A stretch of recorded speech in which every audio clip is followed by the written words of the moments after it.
Nabi besar Muhammad Sallallahu Alaihi Wasallam beserta seluruh keluarganya, para sahabatnya, dan insya Allah kita semua para umatnya. Ibu-ibu dan bapak-bapak yang kami hormati, di awal acara ini insya Allah barokah seandainya kita sedikit menggemakan ayat Al-Quran untuk kesempatan ini. Mari kita bersama-sama membuka acara ini dengan Al-Fatihah bersama-sama. Al-Fatihah.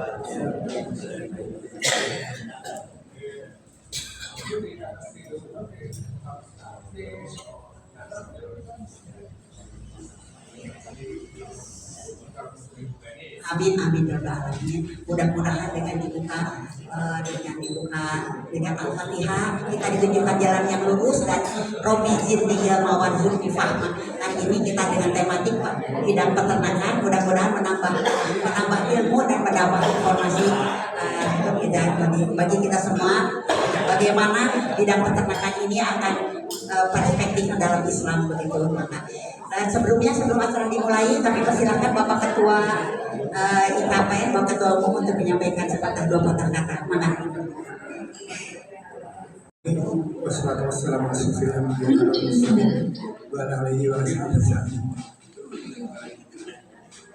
Bapak Ibu yang saya hormati, sangat terima kasih atas kehadiran seluruh anggota IKPN pada acara rutin kita Selasahan.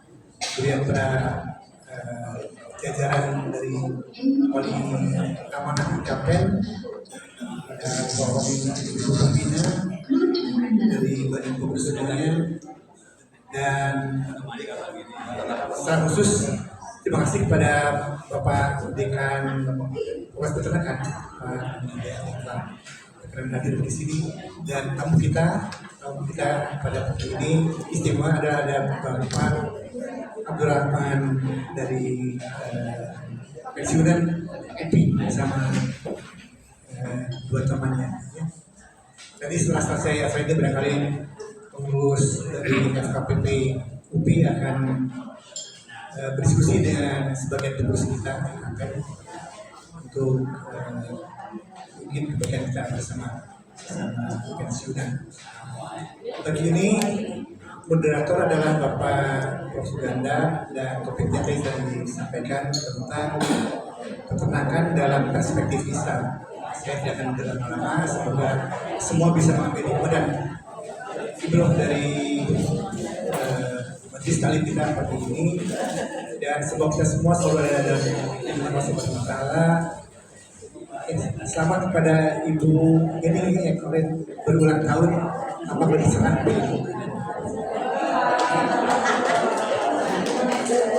Mungkin barangkali yang saya sampaikan. Terima kasih.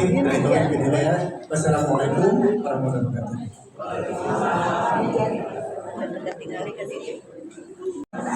Terima kasih pada Bapak Ketua Umum IKPN Unpad, dan sejenak ada perkenalan atau sepatah dua patah kata dari Bapak IKPN UPI. Bapak Abdurrahman, kami persilakan.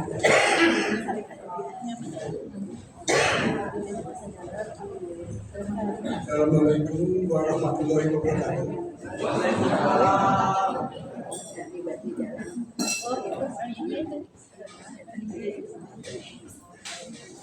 Pertama-tama kami terima kasih atas penerimaan dari IKPN Unpad melalui Bapak Profesor Herman yang sebetulnya pada waktu itu Pak Herman mengundang kami FKPP UPI, Forum Komunikasi Pensiunan Pegawai UPI, yang didirikan pada tanggal 15 Maret 2017.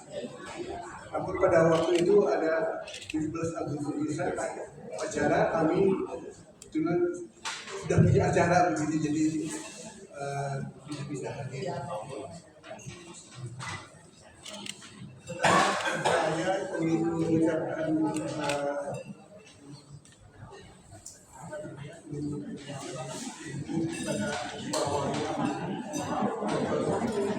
Bapak Jaya, Bapak Profesor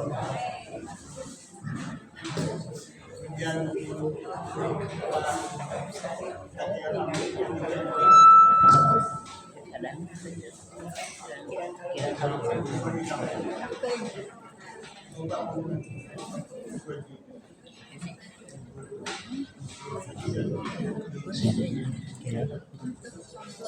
kami dari FKPPUI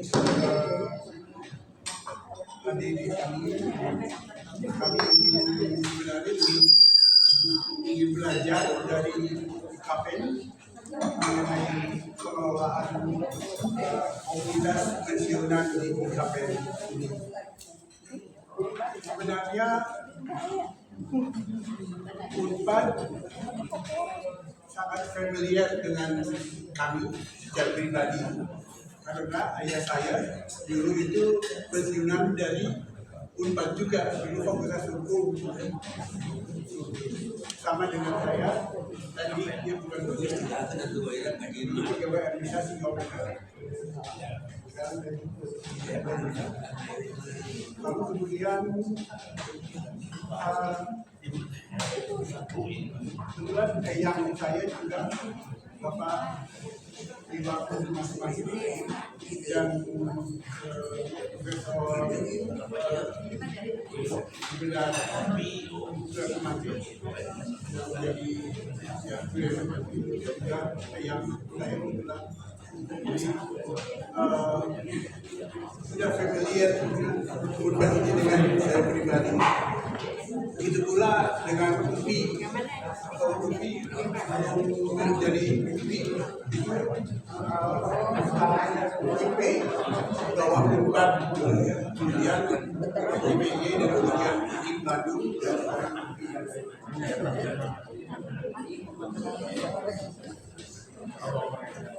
saya mengucapkan terima kasih kepada Bapak Ibu kami. Mungkin setelah selesai acara kami berbincang mengenai KPN Unpad yang mudah-mudahan kami bisa mengikuti KPN Unpad. Itu saja mungkin yang kami sampaikan. Nanti ada penerimaan pengurus. Terima kasih sekali lagi atas penerimaan Bapak kepada kami. Kami sebetulnya tadinya dari UPI Bapak Abdurrahman. Mudah-mudahan dengan pertemuan ini ikatan persaudaraan atau ikatan silaturahmi kami kita semua akan lebih erat lagi. Amin amin dan amin. Mungkin kayak sampai Unpad kali UPI itu Pak. Bangga ibu-ibu dan bapak-bapak yang kami hormati. Hari ini kebetulan giliran Fakultas Peternakan, baik itu konsumsi maupun pembicaraan narasumber. Jadi sanes ulang tahun, sanes ulang tahun masih minggu yang akan datang sampai ulang tahun. Salam ya hari ini Pak, hari ini Fakultas Peternakan mohon dan ya mohon bangga untuk itu hari ini Pak Bapak Dekan, kebetulan Bapak Dekan Fakultas Peternakan yang akan menjadi narasumber dan beliau belum dari IKPN belum tapi juga ini dari warga IKPN Fakultas Peternakan tos nararompo sebenarnya di selera menjadi suku sebenarnya yang penting biasa supik tapi insya Allah yang mungkin selera supik bangga di haturanan Pak Bapak Dr. Haji Rahmat Hidayat. Nah, kita sami Rahmat Hidayat dari Dekan Fakultas Peternakan akan menyampaikan materinya dan moderatornya Bapak Profesor Suganda. Mangga. Bismillahirrahmanirrahim. Assalamualaikum warahmatullahi wabarakatuh. Alhamdulillahirabbil alamin. Asyhadu an la ilaha illallah wa asyhadu anna Muhammadan abduhu wa rasuluh. Allahumma shalli ala Muhammad wa ala ali Muhammad. Bismillahirrahmanirrahim. Wal an'ama khalaqalakum fiha difwa mana fi'u wa minha ta'kulun. ibu-ibu, bapak-bapak, khususnya tamu kita dari UPI. Pertama-tama ingin kami sampaikan terima kasih atas kehadiran sekalian yang setiap saat Selasa UPI. Ibu bapak sekalian, saudara-saudara, bukan teman-teman. Alhamdulillah kita juga pada hari ini suasana cerah cukup bagus. Tapi nanti jam 1 sudah harus pulang karena sorenya hujan. Pada hari ini, sebagaimana tadi disampaikan oleh Ibu Heni, kita akan mendapatkan pencerahan tentang peternakan dalam perspektif Islam. Apakah itu ada? Ayat yang saya bacakan tadi adalah berbunyi seperti yang tadi, dan hewan ternak telah diciptakannya untuk kamu. Padanya ada bulu yang menghangatkan dan berbagai manfaat yang sebagiannya kamu makan. Itu ada di dalam surat An-Nahl ayat 5. Jadi Al-Quran sudah menggariskan adanya tentang peternakan itu. Nah, bagaimana nanti bicara narasumber kita pada hari ini membahas dalam perspektif Islam, tentunya akan sangat menarik. Mungkin bukan hanya dari inseminasi buatan kemudian jadi, tapi mungkin juga kita nanti ingin dapat pencerahan tentang mengapa di Indonesia masih ada penyembelihan hewan yang hanya ditakol kepalanya kemudian mati. Yang saya kira jelas-jelas itu adalah haram hukumnya.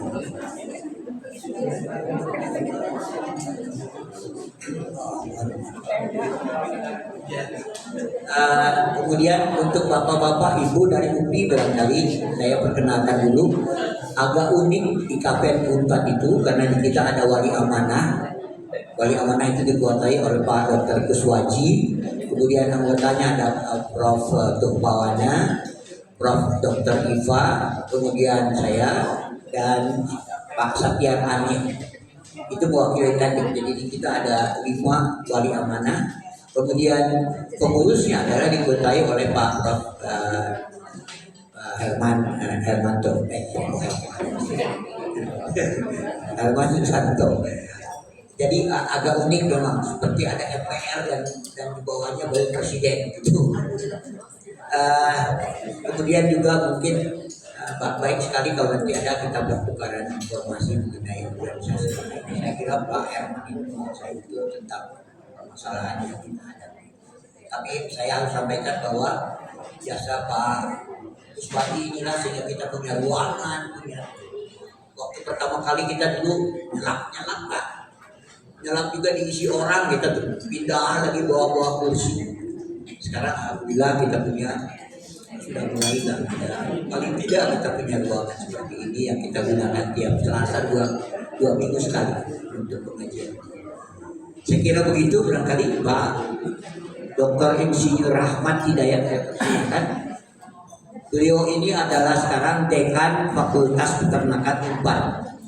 Rahmat Hidayat sekarang ini sedang subur karena juga ada dekan Fakultas Ilmu Komunikasi namanya sama Rahmat Hidayat. Saya cari di Google tidak ketemu itu kelahirannya di mana. Di Sumedang. Tadi saya tanya Bu Heni buka teuing, ternyata di Sumedang. S1-nya di Unpad angkatan tahun 88. Oh, sekalian ada titip salam dari Pak Ahmad angkatan 83. Ya. Kemudian S2, S3-nya di IPD. Tapi beliau S1-nya jelas adalah dari kita, dari Unpad. Mangga seluruh pengantar dihaturanan Pak Dr. Insinyur Rahmat. Waktu Anda hanya 1 jam sampai 1:11:16:15.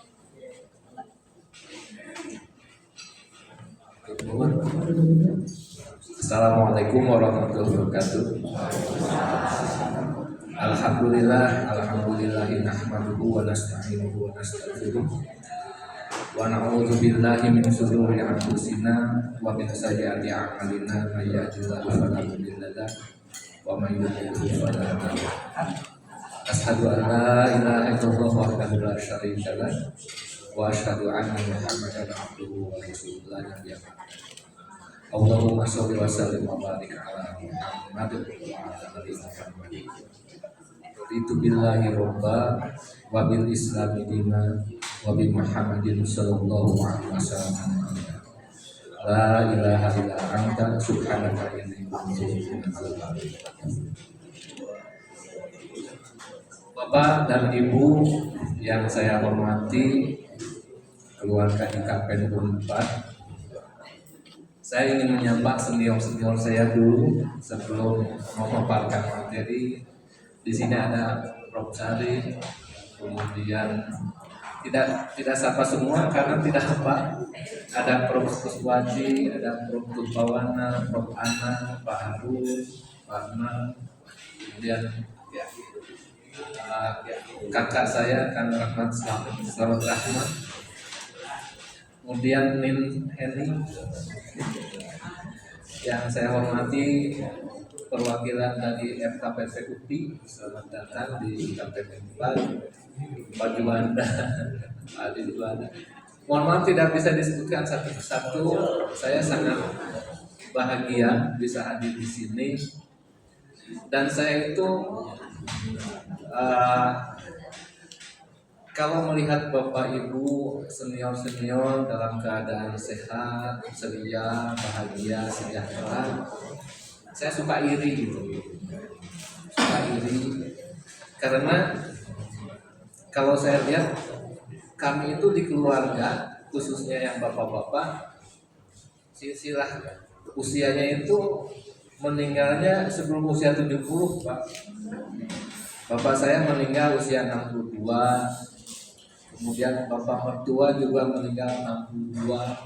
Jadi kalau saya lihat Fokus Wajib usia 85, Pak Nan usia 80 masih main sepeda, luar biasa. Luar biasa. Ini adalah nikmat yang sangat luar biasa, kesempatan yang luar biasa yang diberikan oleh Allah Subhanahu wa Ta'ala. Karena tidak semua orang mendapatkan kesempatan ini. Dan ini bagi saya adalah hal yang sangat exciting, yang perlu kita syukuri. Saya kalau bicara itu sangat terharu, Bapak-Bapak. Kemudian saya bukan ustadz gitu ya. Jadi begitu menerima tugas dari ini berat sebetulnya untuk menerima atau menolak, sama-sama berat. Tapi karena sama-sama berat, nggak ada yang ringan, ya saya putuskan untuk menerima saja walaupun berat. Bapak dan Ibu yang saya hormati, rasanya saya sudah nggak muda lagi kalau di keluarga gitu ya. Tapi kalau di sini rasanya jadi paling muda. Itulah nikmat yang sudah diterima oleh kita semua dalam arti kesempatan, karena sebetulnya umur itu adalah kesempatan. Semua orang mendapatkan kesempatan yang sama 24 jam sehari. Tetapi dari situ kan diukur produktivitas. Selama 24 jam itu apa yang diamalkan, apa yang dikerjakan, kemudian achievement apa saja yang dicapai selama 24. Walaupun profesor mungkin Prof. Syarif nggak dikasih 25 jam ya Prof ya, tetap aja 24 jam. Anak TK juga sama 24 jam. Cuman bagaimana kita memanfaatkan waktu yang 24 jam itu menjadi produktif. Nah 24 jam ditambah 24 jam sampai akhirnya sampai 85 tahun, itu luar biasa. Bapak dan Ibu yang saya hormati, saya ingin menyampaikan sepintas tentang dunia peternakan dilihat dari sudut pandang Islam. Sebelum saya menyampaikan itu, saya ingin menyampaikan bahwa peternakan itu adalah sebuah bidang yang sangat strategis. Dan peternakan itu harus dikelola oleh talenta-talenta terbaik.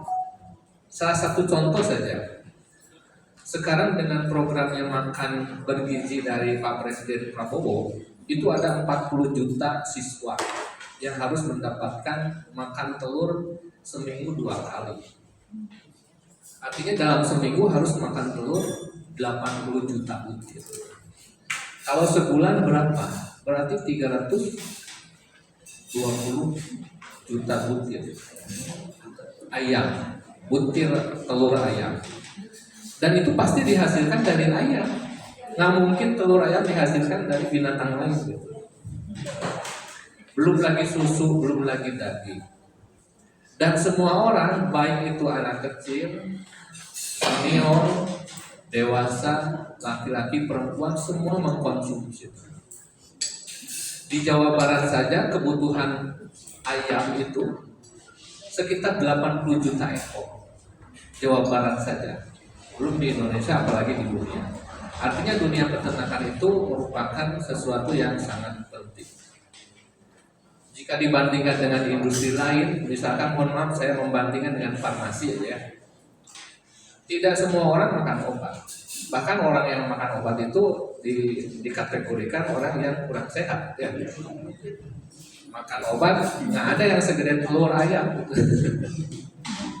Paling segede kancing ya Prof ya. Segede kancing. Dan itu begitu sangat berarti. Tetapi kalau dibandingkan dunia peternakan, semua orang makan. Ini artinya dunia peternakan sangat strategis untuk kehidupan manusia. Kalau kita bicara tentang manusia, tentang Indonesia emas di tahun 2045, ini artinya kita bicara dengan sumber daya manusia yang unggul. Dan sumber daya manusia yang unggul itu dibangun oleh protein hewani. Karena protein hewani itu ada kelebihan. Yang pertama, mengandung nutrisi yang lengkap, baik dari protein, asam amino esensial, kemudian asam lemak, vitamin, mineral, dan lain-lain. Itu yang membangun. Otak kita itu dibangunnya oleh laktosa, dan laktosa itu hanya ada di dalam susu yang dihasilkan oleh ternak. Ada miliaran sel otak, begitu kita lahir itu belum pada tersambung dengan laktosa dan asam folat, maka disambung-sambungkan jadilah otak yang sempurna. Kemudian selain mengandung nutrisi, produk peternakan itu juga adalah makanan kesehatan. Kita tidak bisa sehat tanpa adanya suplai nutrisi dari produk ternak. Tidak bisa sempurna.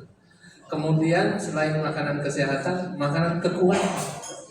Kita bisa bicara, bisa berjalan, beraktivitas. Sumber energinya itu dari produk ternak diantaranya. Kalau kita punya mobil, sebagus apapun mobil, kalau tidak ada bahan bakarnya kan mogok ya. Mungkin kendaraan kita, motor, mobil itu energinya adalah dari fossil fuel, dari premium, misalkan, dari pertama, dari diesel dan lain-lain. Tetapi tubuh kita itu bahan bakarnya adalah makanan. Di antaranya adalah produk ternak. Jadi produk ternak itu sebagai human fuel, bahan bakarnya manusia supaya bisa beraktivitas. Kemudian kelebihannya lagi, yang namanya produk peternakan itu rasanya delicious, nikmat, enak. Jadi kalau kita pergi ke kenduri, ke kondangan, yang diserbu itu kan biasanya makanan-makanan dari produk peternak, karena memang rasanya disukai, delicious. Itulah keunggulan-keunggulan peternakan yang sehari-hari kita bertemu dengan produk ternak. Artinya dunia peternakan merupakan dunia yang sangat strategis. Nah, tadi saya ungkapkan manfaat bagi manusia. Ternyata ternak itu manfaat juga bagi alam, sebagai bagian dari jaring-jaring makanan, bagian dari ekosistem. Bagaimana jadinya bumi ini kalau tidak ada ternak, kalau tidak ada hewan, maka terputuslah jaring-jaring kehidupan tersebut. Salah satunya adalah adanya peran dari hewan. Kita tahu juga hewan ada yang hewan besar sampai ada yang hewan kecil, yang single cell biota. Misalkan amuba, dan itu sebagai decomposer. Cacing-cacing sebagai decomposer, itu hewan. Bagaimana jadinya? Jika tidak ada hewan, maka yang namanya bangkai-bangkai akan bergelimpangan. Karena tidak ada yang membusukkan, tidak ada proses dekomposisi. Menjadi tanah lagi, menjadi mineral lagi. Dan itulah peran dari hewan, baik dari hewan kecil maupun hewan besar. Semua punya perannya masing-masing. Jadi dari sini saja, sebetulnya kita sudah bisa mengambil iktibar, bisa mengambil pendidikan, bisa mengambil hikmah. Betapa besarnya peran hewan itu bagi kehidupan, keberlangsungan bumi, keberlangsungan makhluk yang ada di dalamnya. Mari kita lihat. Nah, ini topik bahasan yang akan kita bahas pada kesempatan ini. Yang pertama, kedudukan ternak itu sebagai apa? Kalau kita lihat di dalam Al-Quran. Kemudian manfaatnya apa dan bagaimana agama Islam mengatur interaksi manusia dengan ternak. Bapak dan Ibu, kalau kita lihat kedudukan ternak dalam Islam ini adalah sebagai makhluk. Sama dengan kita. Kita manusia, hewan, tumbuhan adalah makhluk-makhluk hidup yang diciptakan oleh Allah. Di antara sesama makhluk hidup harus saling menghargai. Sesama biskota jangan saling mendahului ya Bapak dan Ibu. Nah, kita juga sama. Bahwa di mata Allah kita itu adalah makhluk. Mungkin kita punya kelebihan karena diberikannya akal. Kalau otak sama, sekecil apapun unggas ayam itu punya otak juga ternyata. Itu dari organnya. Tetapi organ otak itu bukan akal. Kita punya organ otak sekaligus akal. Ini yang membedakan kita. Kemudian ada juga selain itu ada makhluk yang tidak hidup, misalkan benda-benda luar angkasa seperti planet, matahari, kemudian bintang, meteorit dan lain-lain. Termasuk di dalamnya ada makhluk lain yang mati dalam bentuk gas yang tidak kelihatan tapi ada. Kalau dunia peternakan sangat akrab dengan gas, baik itu biogas, amonia atau apapun gitu ya. Nggak kelihatan tapi baunya ada, bro. Ya ini juga sebagai makhluk. Artinya dengan kesempurnaan Allah menciptakan semua makhluknya yang bisa kita pikirkan, yang bisa kita pahami, bahkan sampai ada yang makhluk yang tidak bisa kita pahami. Artinya ilmu kita belum bisa mengeksplor definisi dari makhluk-makhluk tersebut.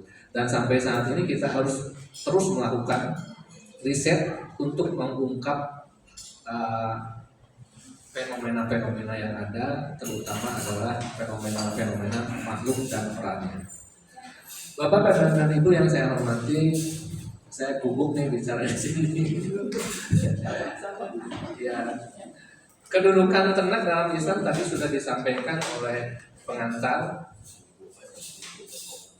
Salah satunya ada di dalam surat Al-Imran ya, Al-Imran. Hewan ternak merupakan satu bentuk kesenangan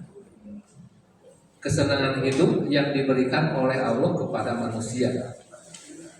Nah ini bahwa hewan ternak termasuk salah satu jenis kesukaan yang dicintai oleh manusia. Nah ini ada surat Al-Imran. Di sini disebutkan dijadikan indah bagi manusia kecintaan pada aneka kesenangan yang berupa perempuan bagi laki-laki ya, kemudian mungkin laki-laki bagi perempuan, kemudian anak cucu gitu ya, Nin ya. Bahkan katanya lebih sayang ke cucu daripada ke anak gitu ya. Artinya menjadi kesenangan bagi kita. Saya juga baru merasakan sekarang setelah punya mantu. Jadi saya sudah punya mantu Bapak Ibu. Itu kesenangan yang luar biasa jika anak dan mantu itu berkunjung ke rumah.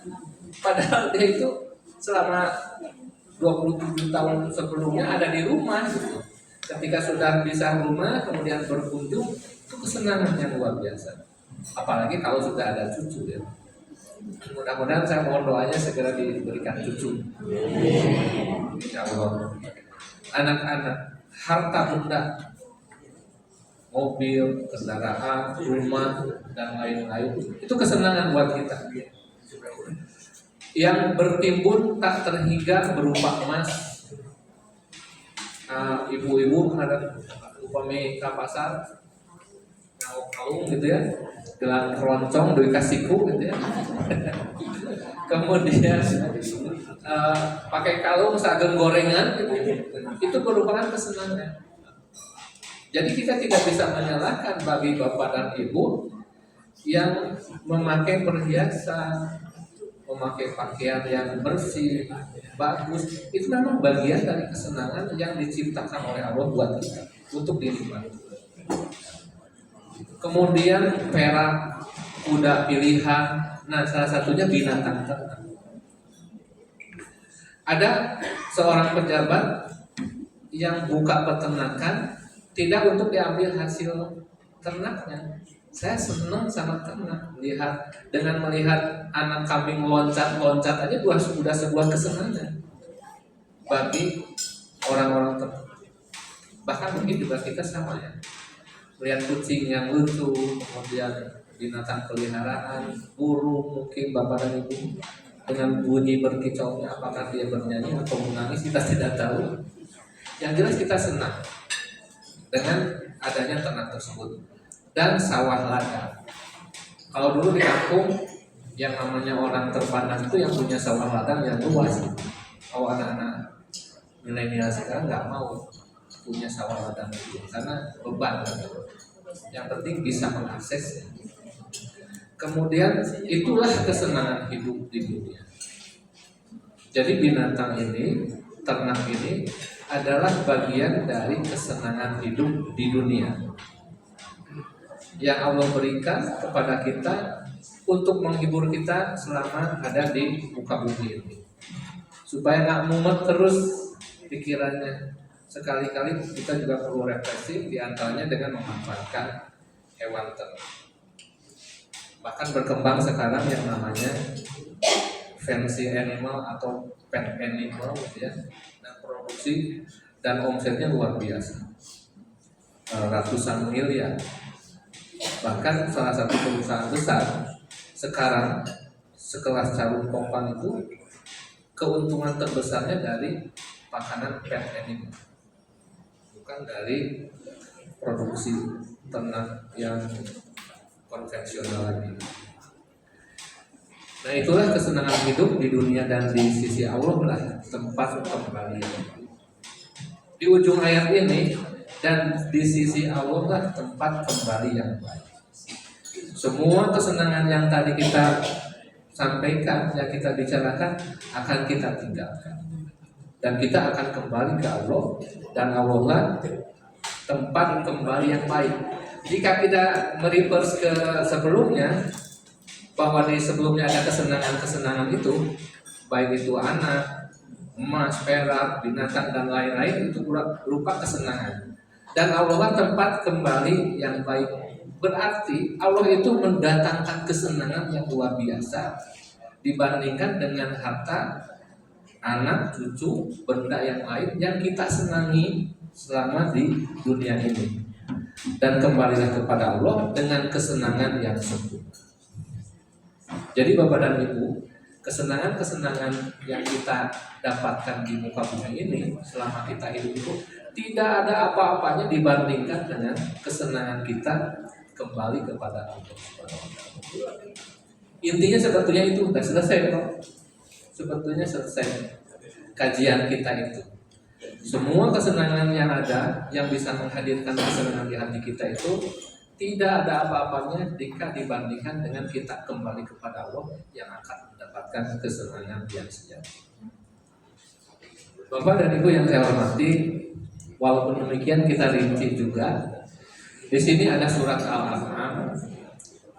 Dari 165 itu ada 5 ayat yang membahas tentang binatang ternak.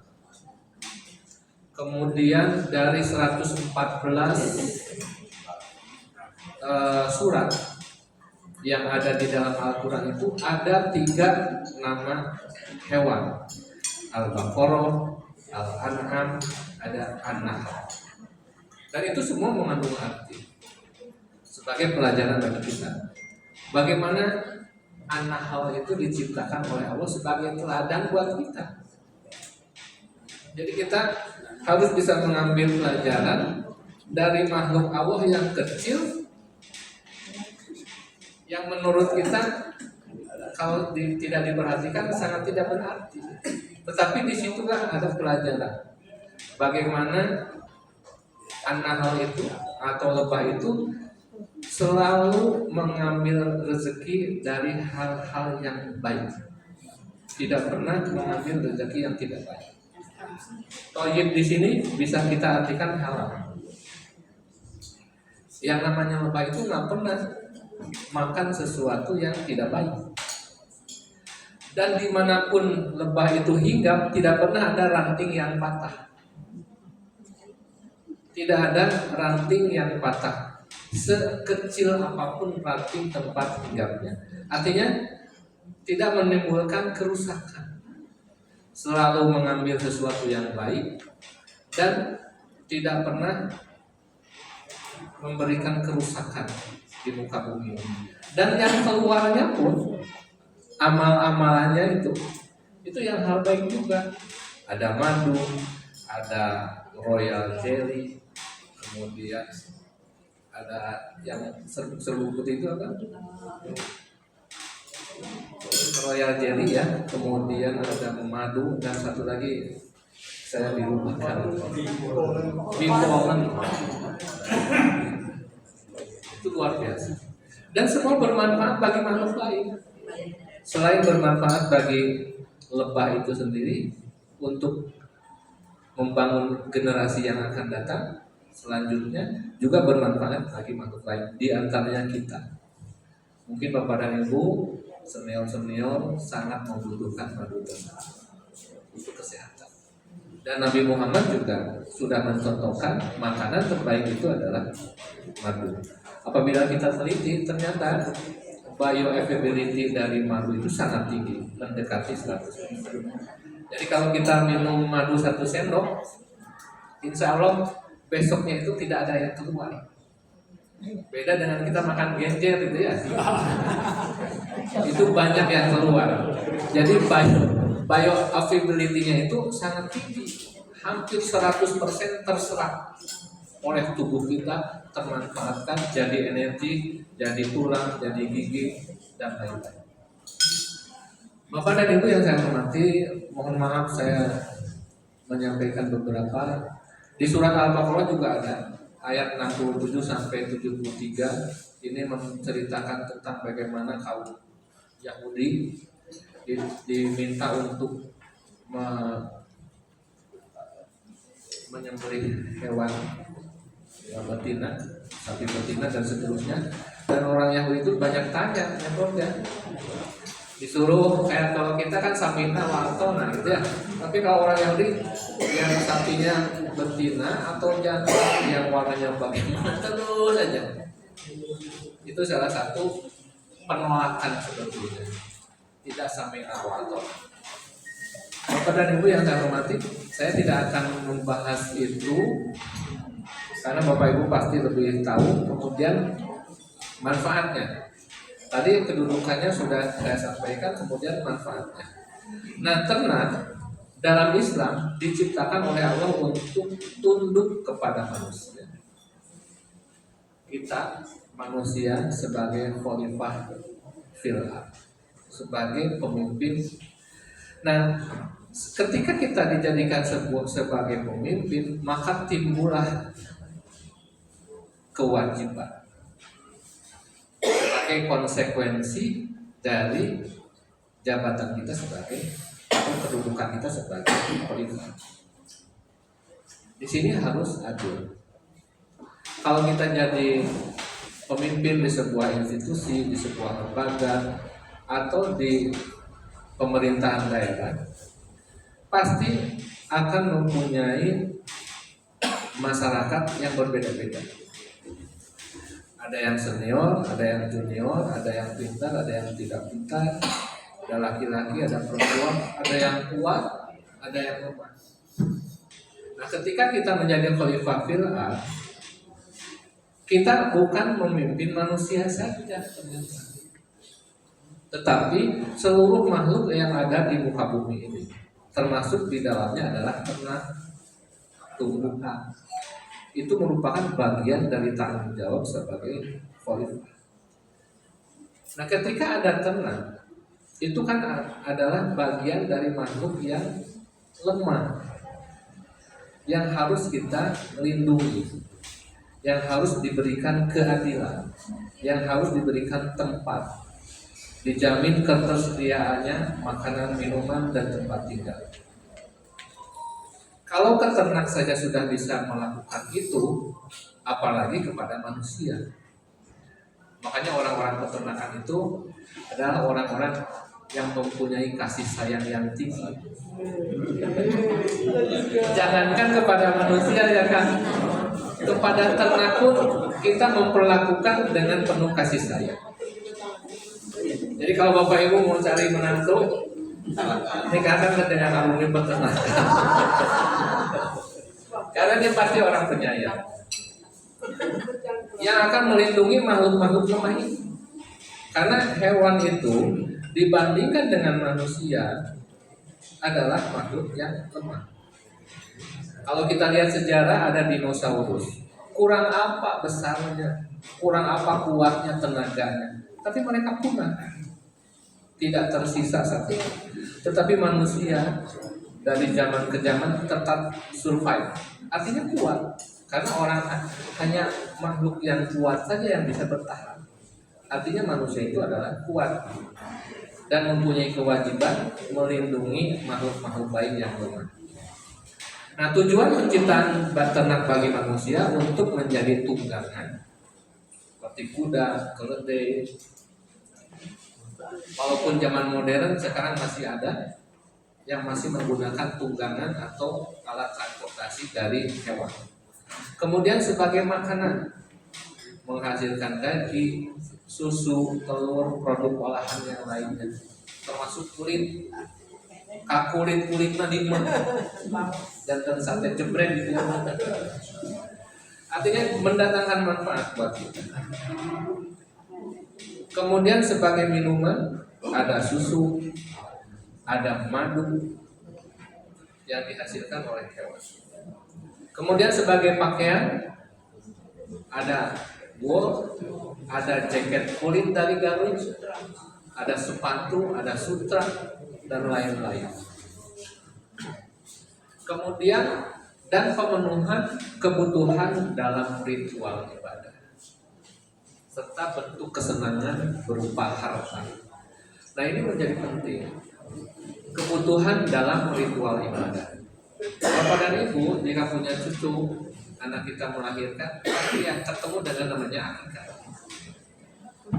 Akikah itu tidak bisa digantikan oleh benda lain. Kita punya uang, punya emas, akikahnya saya mau pakai uang saja, nggak bisa. Harus kambing dan domba. Bahkan jenis ternaknya pun ditentukan. Nggak bisa kita dengan lele gitu ya, sekolah untuk akikahnya. Atau saya mau orang kaya, nggak mau akikah dengan kambing dan domba, pakai unta aja. Atau pakai sapi, nggak bisa juga. Jadi yang namanya hewan itu sebagai sarana kita untuk taqarrub ilallah, mendekatkan diri kepada Allah dengan disyariatkannya beberapa ritual-ritual yang melibatkan hewan. Apakah itu kurban, kemudian akikah, atau mungkin nazar gitu ya. Kalau saya lulus jadi sarjana, saya akan motong sapi misalkan. Nggak bisa digantikan karena itu nazar. Itu hal-hal lain. Nah, kemudian saya mendapatkan pencerahan juga dari wakil presiden kita yang kemarin, Pak Ma'ruf Amin, bahwa domba kambing itu merupakan bagian dari ketahanan ibadah. Kita tidak bisa melaksanakan ibadah terutama akikah. Jika tidak ada domba dan kambing, artinya kita baru bisa melakukan ibadah itu jika ada domba dan kambing, merupakan bagian dari ketahanan. Dan ini akan sangat mengganggu jika ketersediaan domba dan kambing itu kurang. Bagaimana kita lihat penduduk muslim di Singapura, jika ingin akikah itu nunggu setahun supaya berbarengan motongnya dengan kurban. Karena hanya di hari kurban saja Singapura itu boleh memotong domba dan kambing. Tidak boleh motong. Jadi yang datangnya itu dagingnya saja. Atau harus keluar dari negaranya. Datanglah ke Batam, datanglah ke Sumatera Utara untuk melaksanakan akikah. Dan kami punya pengalaman kerjasama dengan komunitas Muslim Singapura untuk melaksanakan ibadah kurban. Jadi mereka motongnya di sini, disaksikan, diserahkan ke orang-orang yang ada di Indonesia, yang datang uangnya saja atau wakilan. Karena mereka nggak bisa, kapanpun, dimanapun nggak bisa. Beda dengan kita, di halaman rumah bisa motong kambing, di belakang rumah bisa motong kambing, di halaman masjid bisa motong. Kalau di sana nggak bisa. Ini merupakan bagian dari ketahanan. Allah telah menciptakan tumbuhan, utamanya rumput, sebagai makanan bagi hewan ternak. Ketika Allah menciptakan hewan, maka sumber daya pendukungnya juga diciptakan. Apakah itu rumput atau biji-bijian sebagai makanan dari hewan tersebut. Dan kita yang mengatur semua itu. Ketika kita melakukan budidaya ternak, apalagi ternaknya dikurung dalam kandang, dikurung dalam sangkar, misalkan kurung, 100% kehidupannya itu tergantung oleh kita. Karena nggak bisa keluar dari kandang, keluar dari sangkarnya. Artinya, ketika kita sudah memutuskan melihara ternak, sebetulnya itu adalah sebuah komitmen bertanggung jawab terhadap ternak itu untuk memenuhi segala kebutuhannya. Bapak dan Ibu, nah ini ada beberapa peran hewan bagi manusia. Yang pertama sebagai sarana ibadah, kita bisa melakukan zakat mal dari hewan, kemudian zakat pertanian mungkin dia punya dari hewan yang telah peternakan. Kemudian akikah, kurban, atau sedekah bisa menggunakan sarana dari hewan ternak. Kemudian perlindungan dan keadilannya ini yang tadi saya sampaikan. Dengan adanya ternak yang merupakan makhluk yang lemah, maka kita dituntut untuk melakukan perlindungan dan keadilan bagi ternak. Jadi kalau presiden orang Islam pasti adil, harusnya ya. Karena terhadap ternak pun adil. Jika melihara ternak nggak boleh satu ekor, harus sepasang. Itu keadilan. Ketika bapak dan ibu melihara burung di dalam sangkar satu ekor saja, jantannya biar didengar suaranya saja, itu sudah tidak adil. Karena apa? Ternak itu butuh teman, supaya bisa melakukan aktivitas secara alami. Itu ketika kita melihara satu ekor saja sudah tidak adil. Jadi harus sepasang, minimal sepasang. Dan Nabi Nuh ketika diperintahkan membawa seluruh ternak itu semua sepasang. Tidak ada yang satu ekor. Karena apa? Sadar betul bahwa ternak itu punya hak dan punya juga peran untuk melestarikan generasi berikutnya. Kemudian hewan sebagai tanda keagungan Allah. Nah ini luar biasa, ini perlu pemikiran bagi kita. Bagaimana makhluk yang diciptakan Allah itu begitu rumitnya. Apabila kita teliti secara fisiologis, dari mulai struktur rangka, otot, otak, saraf, kemudian kulit dan lain-lain sampai dia bisa bergerak, bereproduksi, itu semua adalah wujud dari keagungan Allah Subhanahu wa taala. Sepintar apapun manusia nggak bisa membuat makhluk hidup. Profesor ahli biologi coba ciptakan seekor semut saja, belum tentu bisa, bukan belum tentu bisa, pasti tidak akan bisa. Dan ini merupakan bagian dari keagungan Allah.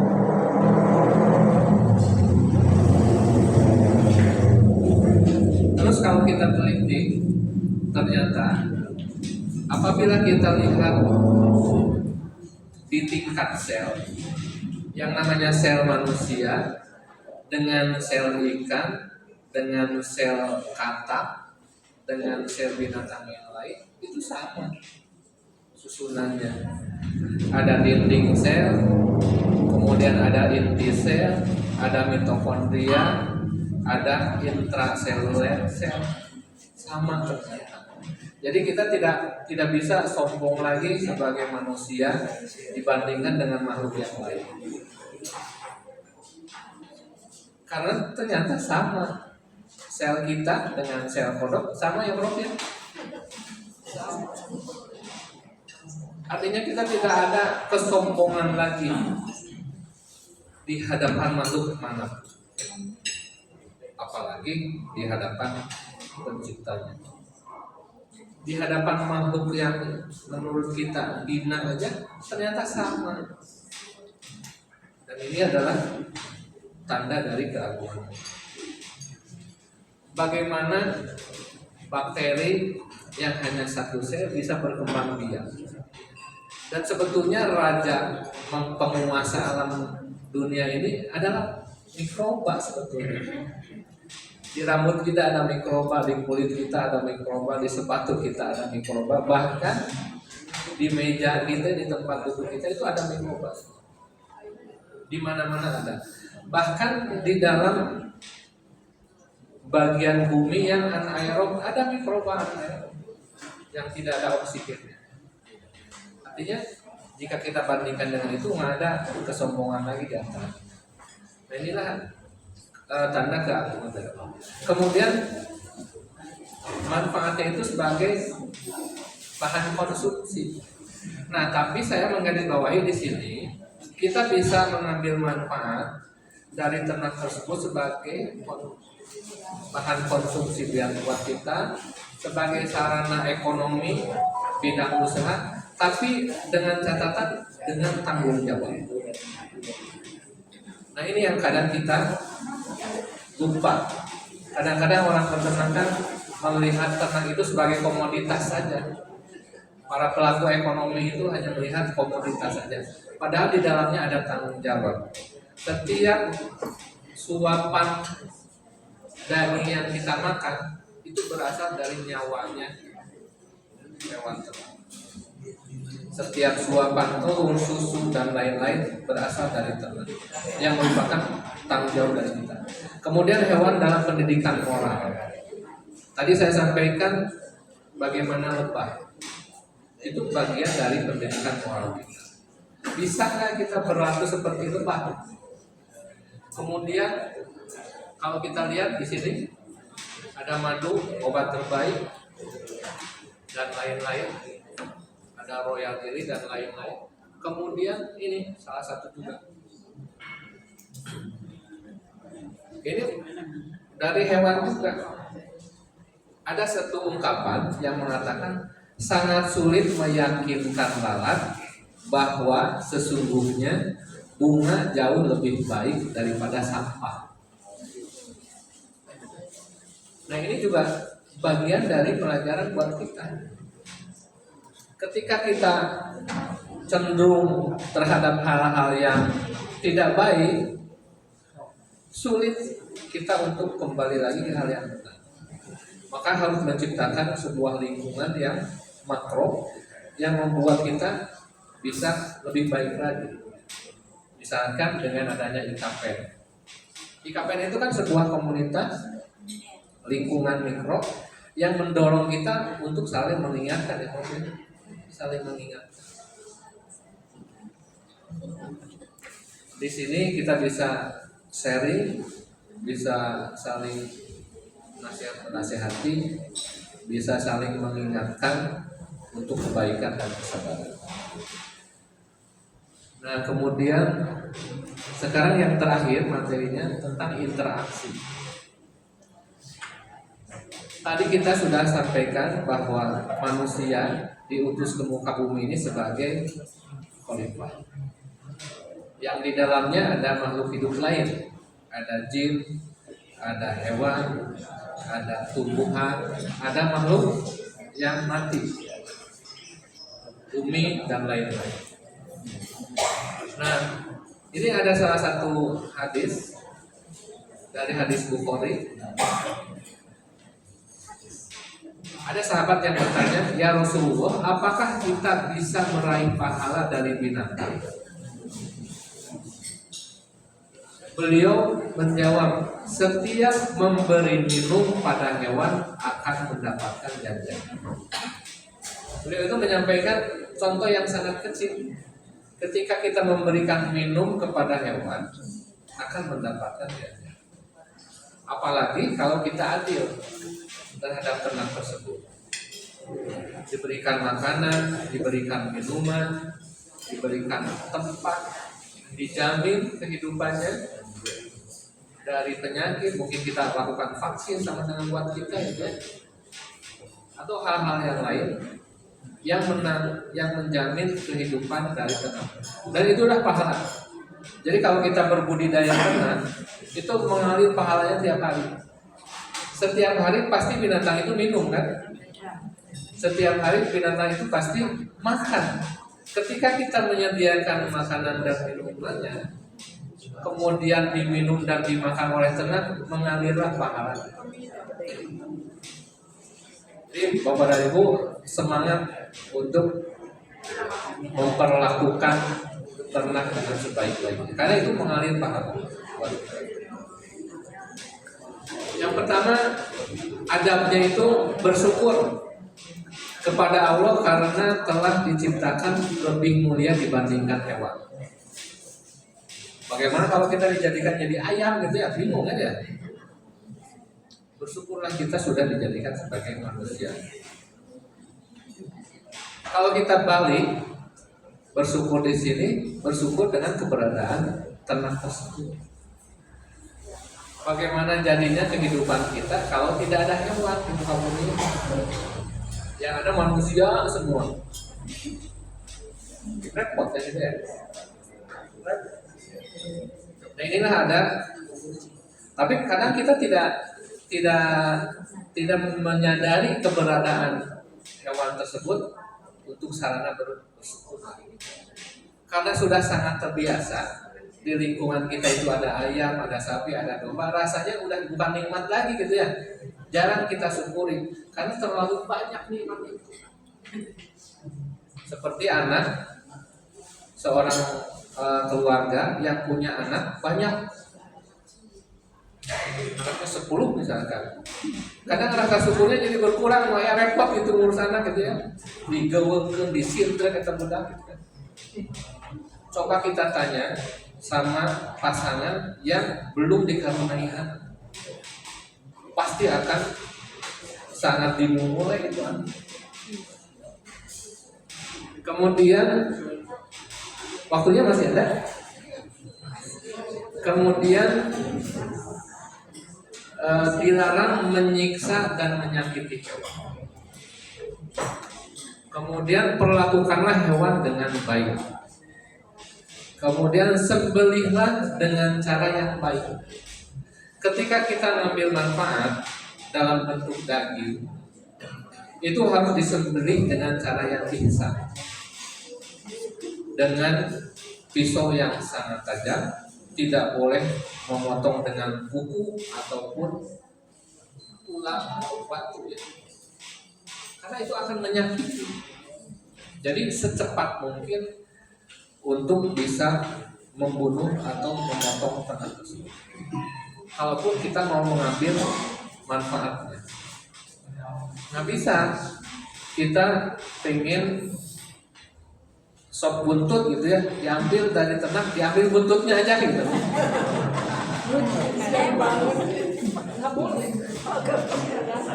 Bahkan haram hukumnya.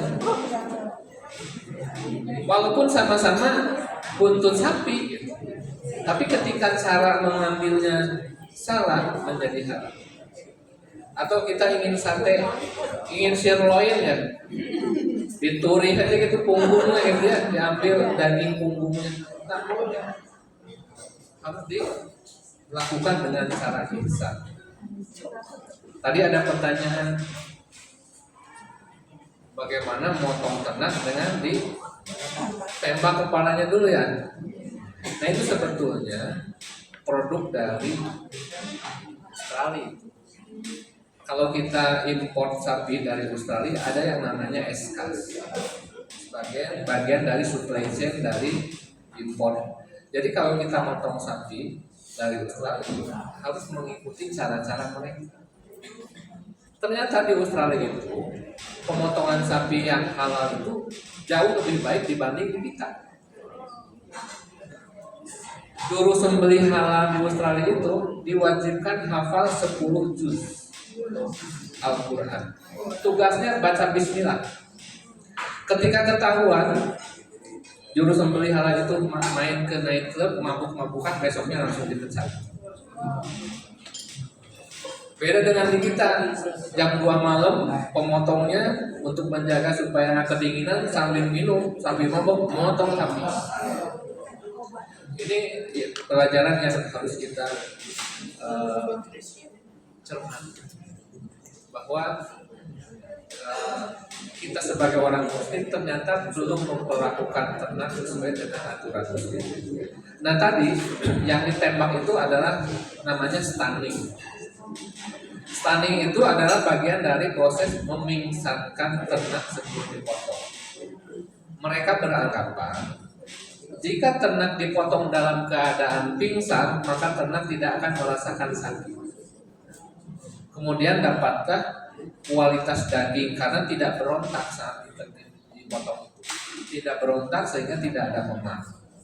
Nah ini sudah dikaji oleh MUI dan sudah keluar fatwanya bahwa stunting itu halal. Tapi tidak wajib semua melakukan stunning. Ada yang menggunakan makfor. Jadi sapi itu dimasukkan ke kandang jepit, dites, ketika dijepit itu tidak ada lenguhan. Jadi sapi itu tidak boleh melenguh ketika dijepit. Makanya jepitannya pakai busa kiri kanannya, kemudian dijepit supaya tidak berontak. Ketika dijepit tidak ada lenguhan. Kalau melenguh gagal itu alat, tidak boleh. Nah ini bagian dari. Jadi ada yang pakai stunning, ada yang pakai potong dengan cara biasa.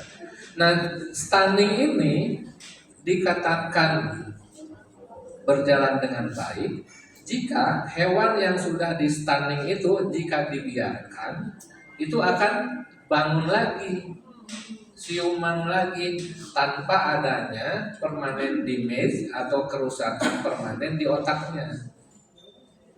Ini baru stunning yang baik. Artinya hanya dipingsankan saja. Dan stunning itu ternyata tidak hanya menggunakan stunning gun saja, bisa dialurkan ke tabung yang mengandung CO2, jadi pingsan karena kurang oksigen. Misalkan ayam itu rata-rata stunningnya dengan dialirkan ke tabung yang ada CO2-nya sehingga pingsan baru dipotong. Kalau tidak gegerpekan. Kalau kita lihat, kemarin saya lihat dapat insight juga di Thailand. Thailand itu bukan negara muslim, tetapi produk makanannya, makanan olahannya banyaknya ekspor ke Timur Tengah, yang notabene adalah negara muslim. Dan industri halal di Thailand itu luar biasa. Ternyata yang memasok makanan hewan halal itu adalah Thailand. Kita belum bisa. Dan ini dilakukan dengan cara-cara yang bisa. Ada standarnya.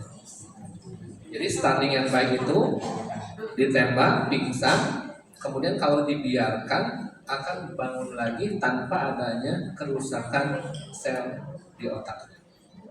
Jika terjadi kerusakan sel di otaknya, maka stunning itu gagal atau terbangun deui gitu. Itu jelas-jelas gagal. Jadi ada standarnya ya Bapak Ibu. Jadi kita juga tidak bisa dengan sepintas menjudge gitu ya, bahwa hal ini jelek atau tidak, ada standarnya juga. Kemudian slide terakhir ini di negara-negara barat itu mereka tidak mengenal yang namanya ihsan. Jadi kalau kita orang muslim ya harusnya sadar dengan bagaimana memperlakukan teman. Ada perlakuan yang ihsan tersebut, baik dari budidaya maupun untuk mengambil manfaatnya. Dalam hal ini memotongnya dengan cara-cara yang ihsan. Tetapi kalau di negara barat itu mereka nggak baca Al-Quran, nggak baca juga hadis. Yang mereka baca fenomena alam yang disebut kita dengan ayat-ayat sunatullah yang kemudian sunatullah. Mereka melahirkan juga bagaimana cara memperlakukan hewan yang disebut dengan animal welfare, kesejahteraan ternak. Ada 5 hal dalam animal welfare itu menurut orang-orang barat, dan memang kita juga sudah melaksanakan, tapi sumbernya bukan dari sini.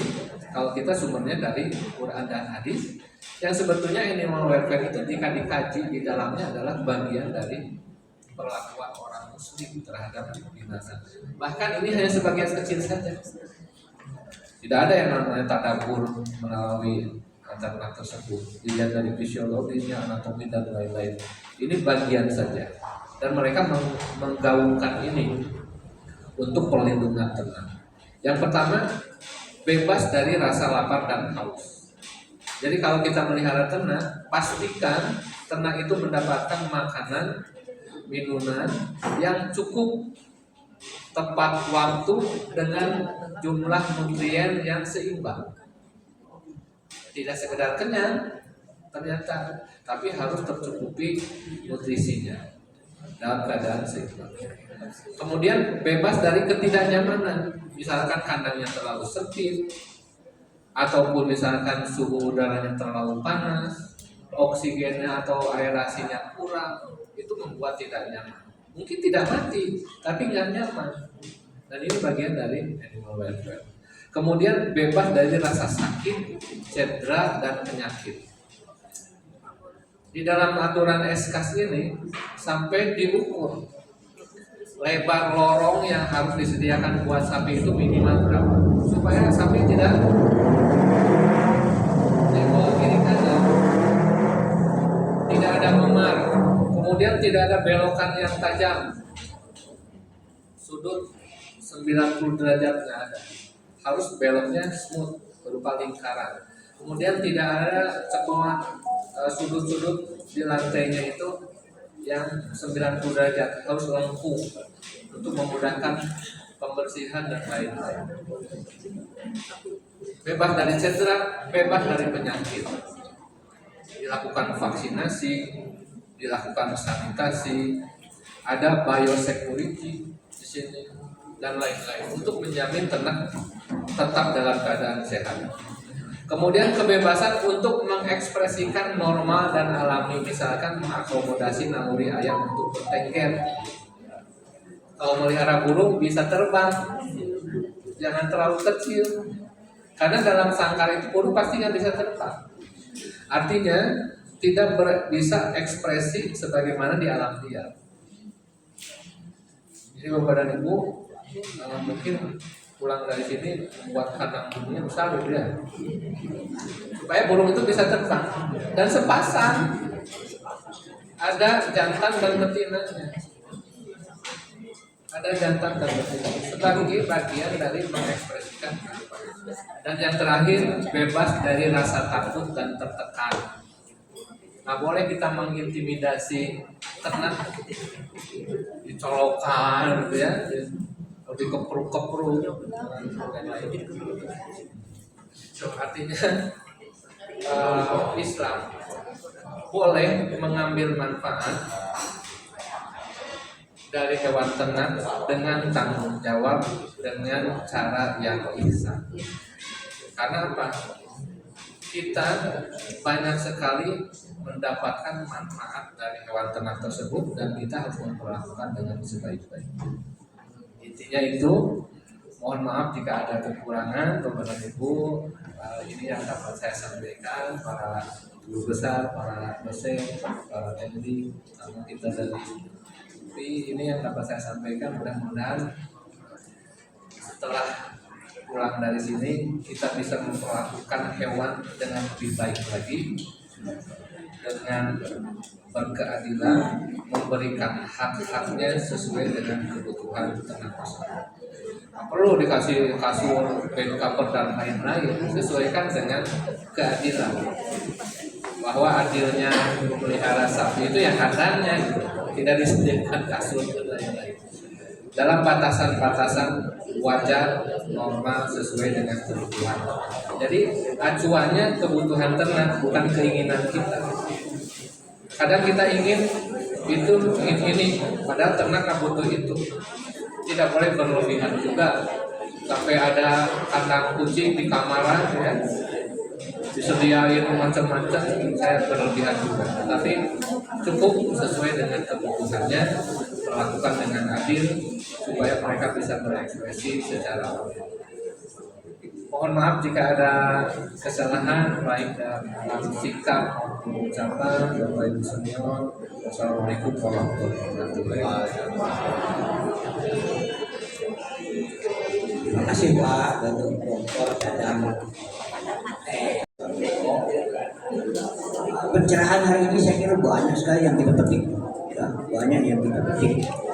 Nah, sebelum saya lempar ke floor, Pak Rahmat Hidayat tadi menggunakan waktu persis 1 jam kurang 2 menit. Sebelum ke floor, nanti saya sampaikan dulu kesempatan kepada Pak Al-Mukarram, Pak Dr. Syarif Hidayat untuk memberi imbuhan bagi pencerahan itu. Malah. Assalamualaikum warahmatullahi wabarakatuh. Alhamdulillah wassalatu wassalamu ala rasulillah sayyidina Muhammad bin Abdillah wa ala alihi wa sallam. Amma ba'du. Sebenarnya sudah lengkap tadi ya. Tapi baiklah karena ya sudah diminta dan hak muslim atas muslim harus menyampaikan tetap. Bapak-bapak dan ibu-ibu, tentang al-an'am itu tadi. Jadi hewan itu ada yang masuk pada al-an'am, hewan ternak, tapi ada pula yang tidak termasuk pada hewan ternak. Allah menciptakan manusia dan semua alam semesta ini diciptakan adalah untuk manusia. Allah menyatakan laulaka ma khalaqtul aflaq. Kalau tidak karena engkau manusia, tidak akan menciptakan semua ini. Jadi ketika Allah ciptakan alam semesta, mulai dari makhluk-makhluk yang disebut dengan madi, makhluk-makhluk tanpa nyawa yang abiotik, kemudian Allah ciptakan air, kemudian Allah ciptakan makhluk nabati, kemudian Allah ciptakan makhluk hewani, baru terakhir Allah ciptakan manusia. Setelah lengkap kebutuhan manusia, baru Allah ciptakan manusia. Dan manusia itu diciptakan yang terakhir.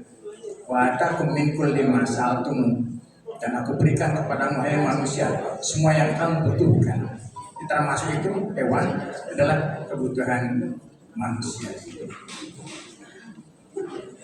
Tadi saya temukan dalam beberapa ayat, misalnya Allah menyebut banyak hewan ya, dalam Al-Quran, mulai dari Al-Baqarah sampai An-Nahl. An-Nahl itu dari nama masjid ya, masjid peternakan. An-Nahl, bukan An-Nahl. An-Nahl. An-Nahl itu kecil ya. Waktu saya ke peternakan waktu itu, kalau nanti sudah besar ganti jadi masjid Al-Baqarah. Sekarang udah besar, Sudah besar. udah 2 lantai. An-Nahl. Jadi ada Al-Baqarah, An-Nahl. An-Nahl itu lebah, An-Nahl, surat An-Nahl. Ada surat Al-Ankabut. Al-Ankabut tentang laba-laba, kalau an-namal itu tentang semut, dan jadi banyak ayat Al-Quran yang menjelaskan tentang hewan itu. Allah ciptakan hewan itu untuk manusia, tapi banyak fungsinya tadi sampaikan. Tapi ada salah satu fungsi hewan juga adalah untuk menguji manusia. Allah ciptakan babi, kabarnya babi itu enak, tapi Allah menguji manusia. Ya budakum ayyukum ahsanu amala, menguji kamu apakah taat atau tidak. Jadi Allah mengujinya. Sementara makanan kita diperintah oleh Allah, makan itu kulu washrabu, makanlah dan minumlah, tapi juga ada syaratnya halal. Syarat pertama adalah halal, thayyiban, dan kedua baik untuk kebutuhan hidup kita.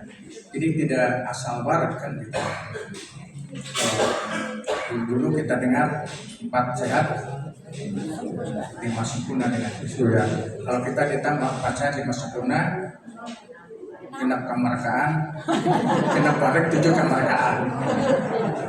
Itu kelebihan itu. Hal yang sangat penting juga, Allah berikan semua ini untuk manusia, tapi kita harus tahu bahwa itu adalah milik Allah.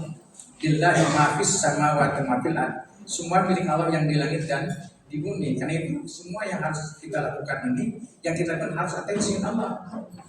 Itu sebabnya maka sebaiknya dan ada yang sebaiknya kalau tumbuh-tumbuhan kita ambil, kita petik Bismillah dengan nama Allah. Kita minta izin kepada Allah karena Allah yang menumbuhkan dan kita yang mengambil memanfaatkan. Apalagi kalau hewan itu mulailah dengan Bismillah. Ada ayat-ayat Al-Quran yang menyatakan hal itu ada misalnya pada surah Al-An'am. Aqulu mimma dzukira Rasulullah alaihi in kuntum bi ayatil mu'minin. Maka makanlah olehmu hewan-hewan ternak yang disebut nama Allah. Ini pada Al-An'am ayat 118. Yang disebut nama Allah itu harus membaca Bismillah, tapi tidak usah Bismillahirrahmanirrahim, karena di situ tidak ada Ar-Rahman Ar-Rahim, tidak ada kasih sayang. Kalau maka ada kasih sayang, nah jadi motong kasihan. Jadi Bismillah, Allahu Akbar. Saya termasuk, kalau Idul Adha, saya termasuk yang pembunuh berdarah dingin, tapi sekarang saya sudah mulai mengurangi.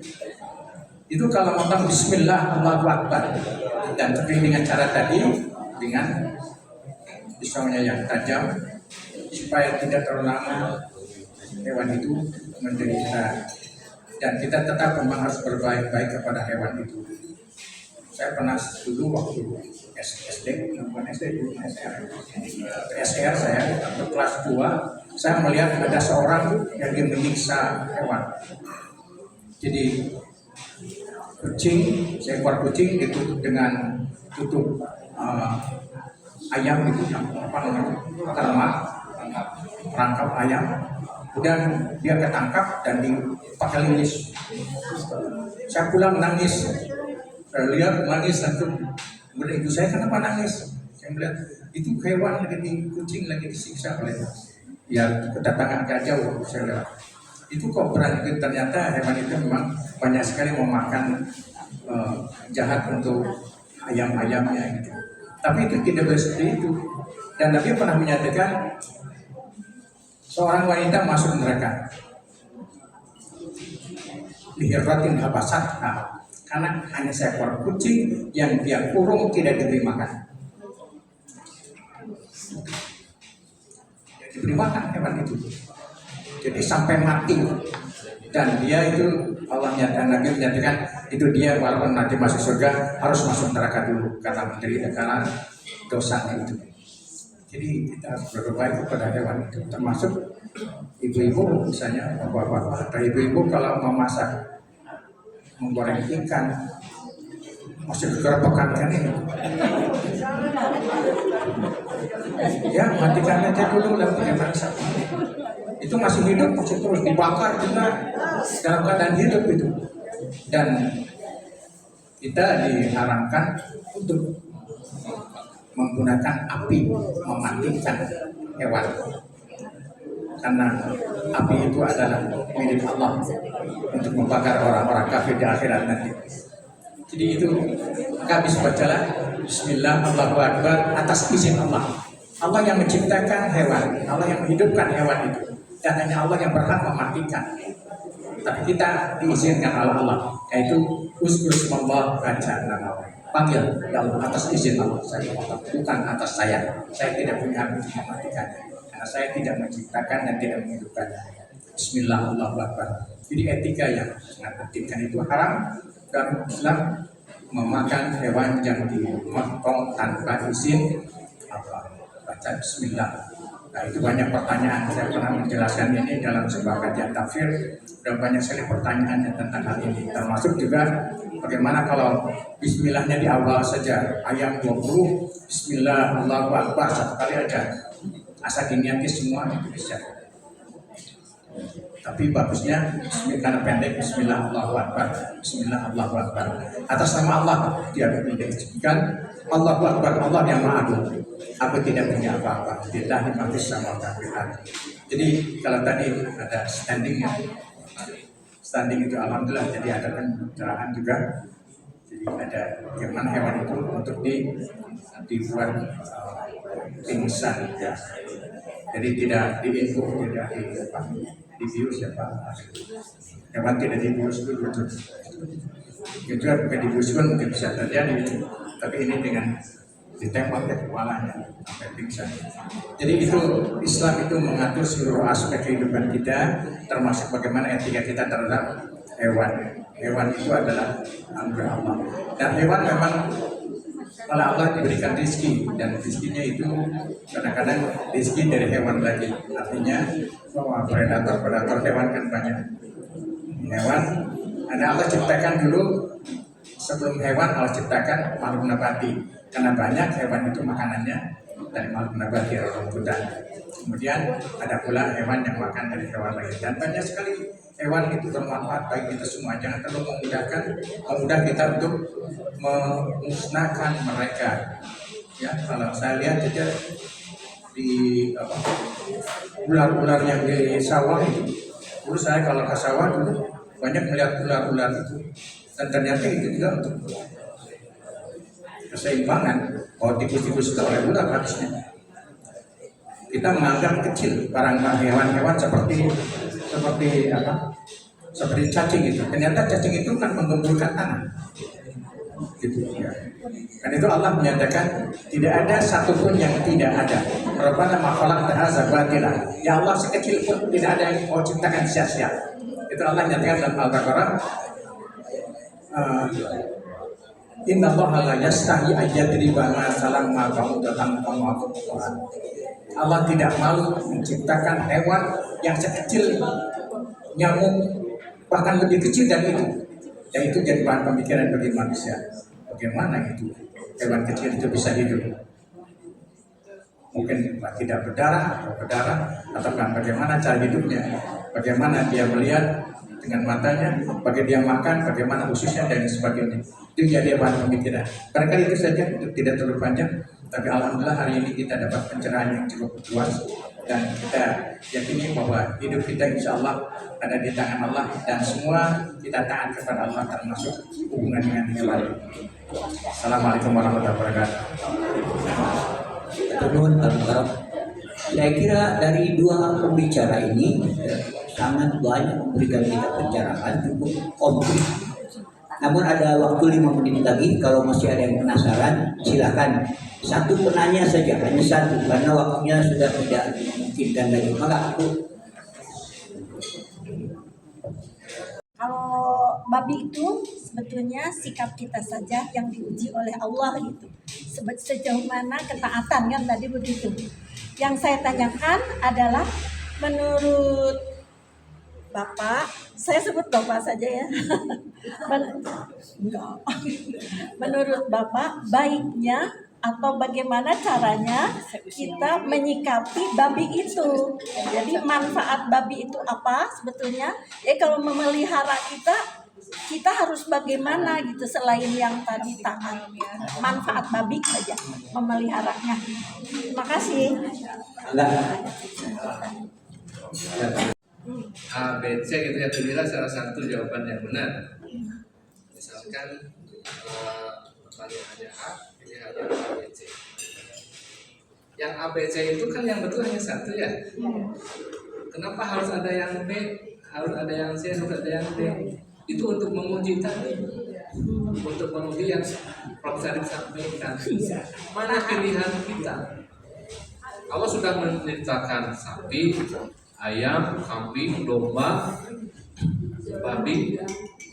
Allah hanya meminta pilihlah sesuai dengan yang dikehendaki oleh Allah. Toh lebih banyak yang halalnya dibandingkan dengan yang halal. Terus yang namanya ternak itu manfaat yang kita ambil tidak hanya dari dagingnya, kulitnya, dan tulangnya saja. Ada manfaat lain selain dari mengkonsumsi dari dagingnya, kulitnya, tulangnya. Artinya banyak sekali manfaat yang dapat diambil dari ternak itu selain dari materinya.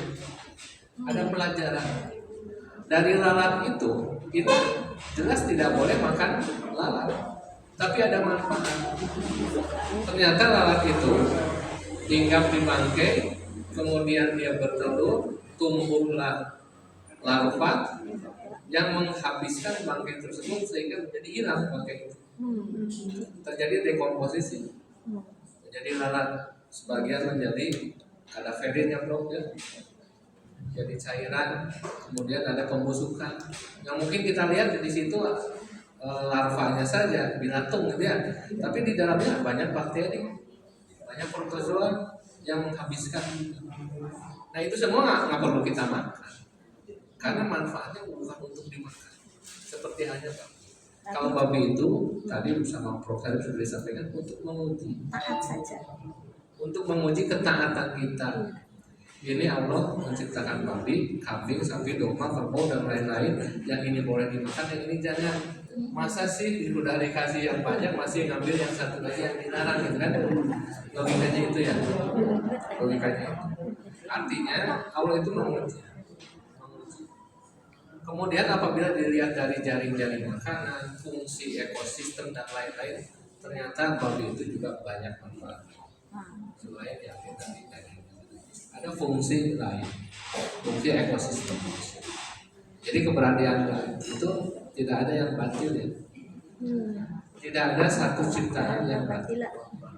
Pernah ada satu hikayat, ada orang berteduh di bawah pohon beringin, teduh kan, pohonnya rindang. Pas dia lihat, katanya Allah itu maha pencipta. Kok pohon yang sebesar ini, kok buahnya kecil? Kalau labu yang besar, batangnya kecil. Tidak proporsional. Allah itu membuat ciptaannya tidak proporsional. Harusnya pohon beringin itu buahnya besar, lebih besar dari labu. Nggak jauh, nggak lama dari itu jatuhlah salah satu buahnya pas ke hidung. Coba kalau besarnya sebesar pohon, sebesar buah labu, pasti gitu. Disitulah Allah memberikan pelajaran bahwa Allah itu memang maha pencipta. Tidak semua ciptaan Allah itu manfaatnya untuk dikonsumsi. Pohon beringin itu tidak untuk dikonsumsi. Bahkan kalau kita konsumsi pahit. Buah kalayar warnanya merah bagus gitu ya, kalau dimakan pahit. Ternyata Allah menciptakan buah lain yang justru mungkin rasanya asam seperti belimbing bulu gitu ya, tapi manfaatnya besar. Bapak dan ibu yang punya tensi yang tinggi itu bisa diturunkan dengan makan. Ternyata banyak sekali. Dan inilah tugas kita sebagai manusia untuk mengeksplor dengan cara riset untuk mengambil manfaat dari fenomena-fenomena. Itu mungkin dulu ya. Mohon maaf jika ada yang salah.